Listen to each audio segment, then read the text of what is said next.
Can I make a month of meals in 4 hours?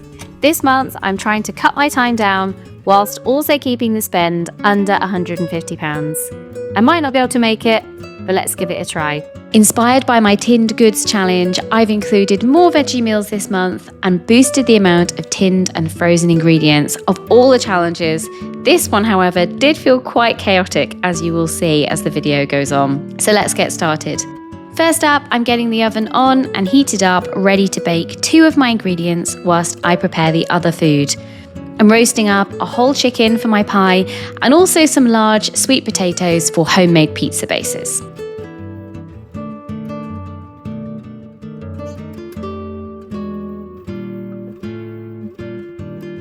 Next, I'm going to move on to preparing the vegetables, opening the tins and blending up some of the butter beans to thicken up the sauces I will be making later on. If you can get everything prepared in one go, it is such a time saver. Now, if you've watched my other videos, you might notice I've got a lot less veg to prepare this time, and I'm using more tinned and frozen items. I was conscious of budget this time, so I haven't swapped everything out, but you can buy frozen base mixes like onion, celery and carrots, and they are a great time saver. Next time, I'm going to shop around and see where I can find some more frozen bargains for my base vegetables, just like these amazing garlic cubes which I found. If you're based in the UK, these were unbelievable value for the sheer amount of garlic that is in here. There's no extra ingredients, and this whole bag was only 80p. I can't believe it, and I am so grateful to not have to peel and chop all of that garlic this month. Now, I had feedback on the last video that it would be helpful to understand what meals are coming up in this video so that you know what I'll be making. So let's do a quick run through of the menu for the month. We are eating a mix of meals with more vegetarian meals than last time, and actually no beef at all, as we don't eat too much red meat if we can help it. So we will be enjoying a high protein veggie bolognese, which will also form the base for a cannelloni bake, loaded bean nachos, Boston baked beans on top of baked potatoes, which I'll do in the air fryer. We'll be having a super tasty pesto pasta, which will pack in some really healthy ingredients like spinach, edamame, and of course butter beans. I'll be making a chickpea and tomato curry, and also a chicken curry, which I'm doing as a dump bag for the slow cooker. Among the other dump bags I will be making is Marry Me Chicken, as we absolutely loved that last month, and also the meat base for some chicken fajitas, which will be cooked as a tray bake and then enjoyed with all of the extra sides, which I have factored into the budget. I'm also going to be making a chicken pie and a fish pie with a slightly different type of topping, as I love an experiment, along with the sauce for a tuna pasta bake and a salmon en croûte with vegetables on the side. And last but not least, although I really do love batch cooking and saving myself time and getting ahead, the kids also really enjoy getting into the kitchen, and if you've watched any of my shorts, you'll know how much they like baking. One thing they love doing is making homemade pizzas. So I'm pre-making some bases with healthy ingredients packed in so that they can just get stuck in and top them when we're ready to eat them. So the veg prep is now done, and I have blended up some butter beans to use to thicken the sauces I'll be making later. And with the remaining beans still in my food processor, I'm going to make some pesto. I always love to do a base for my pesto of spinach, lemon juice, olive oil, parmesan and blended butter beans. And then I sometimes switch out the extra ingredients. So last month it was peas, and this month I'm using blended frozen edamame beans to pack in some extra goodness. This has made 4 portions of pesto ready to be frozen and then served with pasta throughout the month.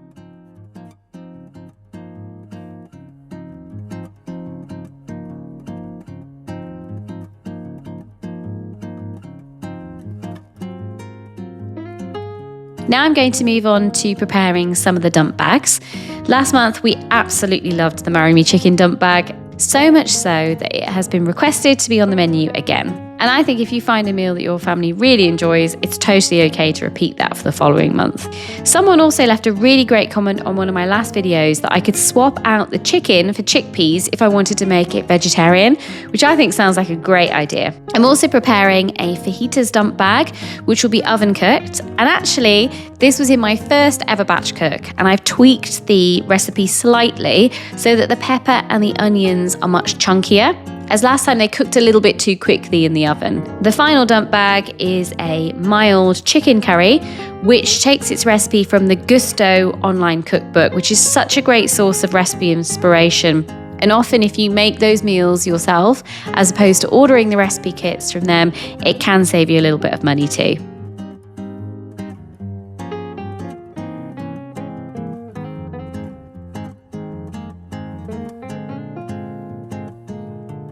So now that's complete, I'm going to move on to making my salmon en croûte.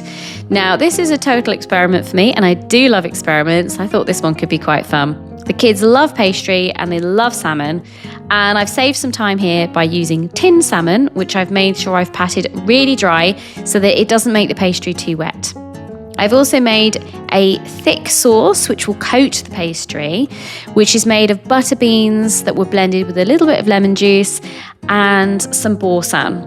So that will go down first, the salmon will go on top, and then I'm going to sprinkle a little bit of cheddar cheese. Personally, I would quite like some freshly chopped spinach on the top of this, but I know that the kids will not eat that, so I haven't included it, but that might be a nice addition. This will be baked in the oven and served with some extra mixed frozen veg alongside. If this goes down well, I'm probably going to experiment with a veggie version next month, so if anyone's got any tips for great veggie pastry fillings, I am all ears.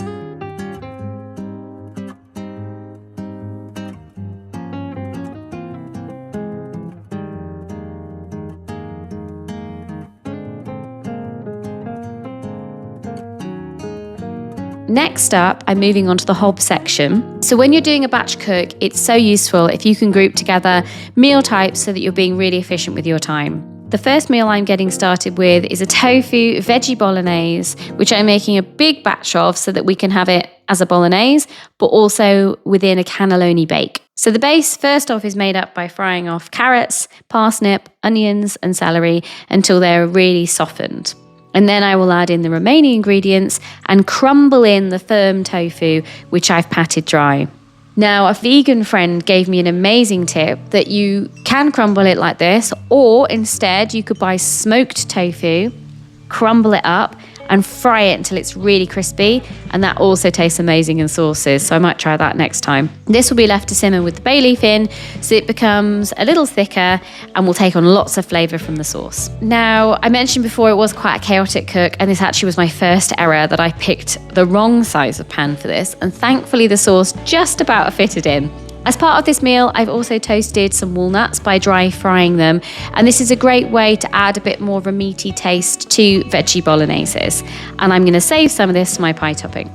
Next up, I'm moving on to the bean chili base for my nachos, which was inspired by my tin food challenge, but I have added some extra fresh ingredients this time. We will enjoy this chili with layered tortilla chips, crunchy red pepper, some jalapenos, some grated cheese, and also a little bit of spicy cheese sauce, which I'm going to be making later on. You could enjoy this with rice if you didn't fancy it with the tortilla chips. Whilst that simmers, I'm making the Boston baked bean sauce, which will be served with baked potatoes from the air fryer. We loved this recipe from the Tin Food Challenge, as you can really alter the sauce to your tastes, whether you want it sweet, smoky, spicy, or salty. You can make it exactly how you like it.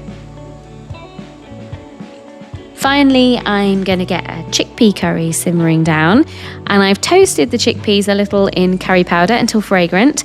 Then I've added in the rest of the sauce elements. Earlier I blended up some butter beans, and I've portioned off some of them to use to thicken the sauce and to make it taste slightly creamier. We don't mind using coconut milk, but sometimes it can take on quite a lot of the flavour of the sauce, so this month we decided to mix it up with the beans instead. The bolognese will continue simmering, but the rest of those items are now going to cool down so I can move on to the second section. So first up, I'm going to make the sauce base to my chicken pie, and I'm going to admit this was quite a humbling experience. I am still learning how to use my stainless steel pans, and I got them way too hot and somehow managed to completely burn the butter and fill my kitchen with smoke.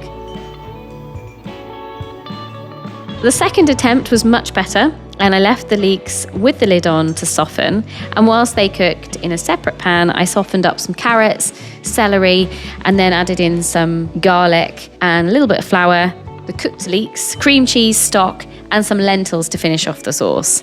Now, those lentils actually weren't meant to be in this recipe, but when I looked at my worktop, I thought, I've got way too many lentils for the meals that I've got left to make. Somewhere down the line, I opened a couple too many extra tins, but actually they made the sauce taste really nice, so I've changed the recipe. Next up, I'm making a cheese sauce, which I will use to top my cannelloni bake and also use for adding a bit of extra tang to my nachos. And now I'm ready to assemble the pie. So I've added the shredded chicken into the sauce, and I'm topping the pie with a little bit of an experiment, which is like a savory crumble topping. If you followed my last 2 batch videos, you'll know that I made so much mashed potato last month. So I've given myself a break from peeling potatoes this month, and I'm trying something a little bit different. This crumble is made up of breadcrumbs, ground walnuts, oats, some herbs, and some olive oil. Next up, I am going to make the fish pie, which also has a very simple sauce. I will poach my fish in some milk, remove the fish, and then in a separate pan, make a roux from butter and flour as you would for a cheese sauce, and then slowly add in the milk that the fish was poached in to make the sauce really smooth and creamy, and finish it off with cheddar cheese. Now, I quite like adding mustard powder at the beginning of this sauce when I'm making the roux, as I find it makes it taste quite tangy, and I also stir in some frozen peas here into the sauce too. That's going to be popped in a dish before I add the rest of that savoury crumble on the top.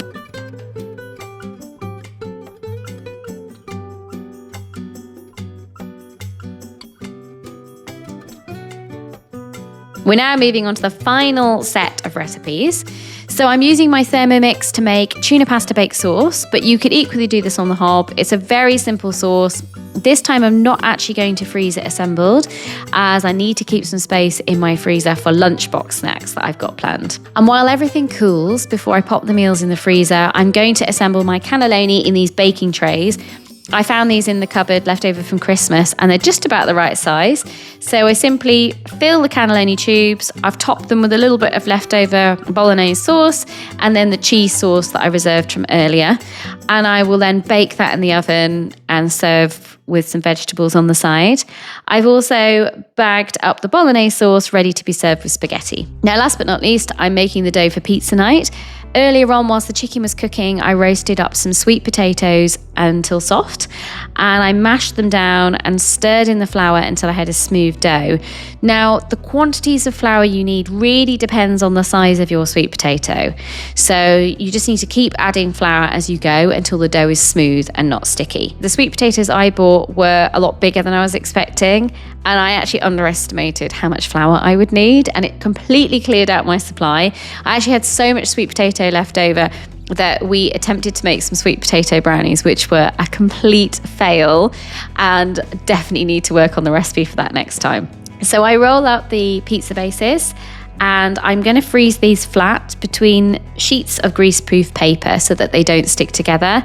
And then you could actually bake the pizzas on top of this greaseproof paper if you wanted to. For the toppings, I'm using my favourite tinned pizza sauce. I like it because it's ultra processed free and it tastes really good. If you can grab that on offer, it's really delicious. And then some mozzarella and whatever fresh toppings we've got in the fridge at the time. So taking a look at the clock, I'm pleased to say I managed this in just about 4.5 hours, which I'm really pleased with, as there were some chaotic moments along the way. In total, I spent £149 on the ingredients, which includes these meals and the sides and things that they will be served with, such as rice and pasta. I feel like every month I do this, I learn something new. And this month I saved so much time by using pre-prepared frozen vegetables and tins. So I am going to see how I can incorporate more of those next month without breaking the budget. I clearly do need to practice some more with my stainless steel pans to avoid any more butter being burnt next time. And another learning I had really is that tinned goods are such a good way to boost the nutrients in your meals with lentils, chickpeas and other beans and pulses without breaking the budget. As I don't know about you, but I'm finding that grocery prices are just going up and up every time I do a food shop. So thank you so much for taking the time to follow along with this month's budget challenge. I hope you found it useful and it's given you some really good inspiration. All the recipes will be shared via the link below. And as always, if you haven't subscribed, I would love it if you could do so. It's a great way to support the channel, and I'm actually really close to being monetized, which is super exciting and a milestone I'm really looking forward to reaching. So thank you everybody for your support, your feedback, and all of your suggestions. It's very much appreciated.